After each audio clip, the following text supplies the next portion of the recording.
Writers recycle all the time.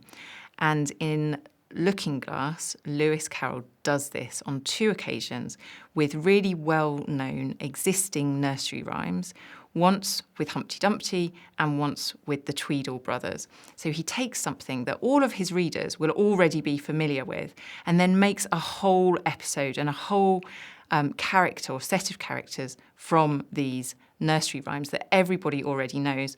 So there's a really great thing happening there that means that readers have already lots of expectations as to what's going to happen, and then you can play with that, and that's what Lewis Carroll does with the Tweedle brothers and that whole episode.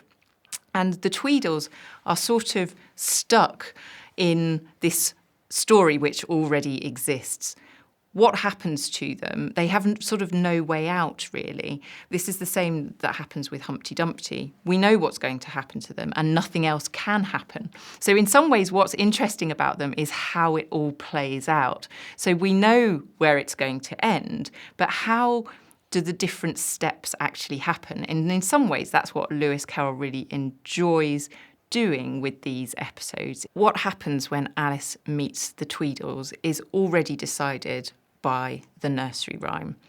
They argue over a rattle, they decide to have a fight, but then that fight is interrupted by the arrival of a massive, or as Lewis Carroll puts it, a monstrous crow, which is just as well because they were not particularly keen on having the fight in the first place.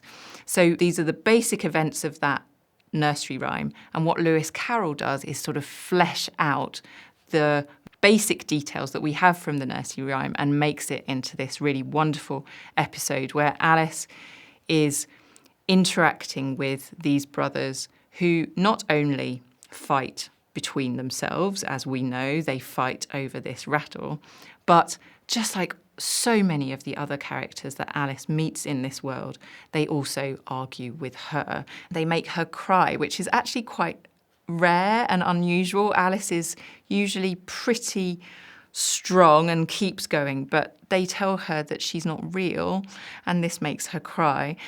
So they're not very nice either to her or to each other.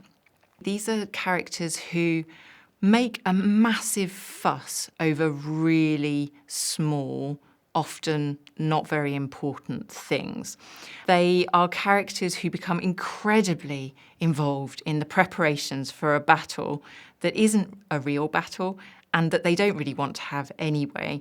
So there's a lot in this episode that's about the kind of process, and it's about kind of getting ready for something rather than doing it really in and of itself. So the Tweedles really are characters who are just a little bit ridiculous. Well, very ridiculous, actually.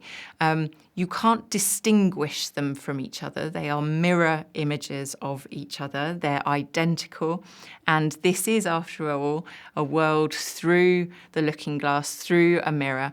And these are a really brilliant example of Lewis Carroll thinking, well, maybe we can make these 2 characters represent that kind of mirrored world as well.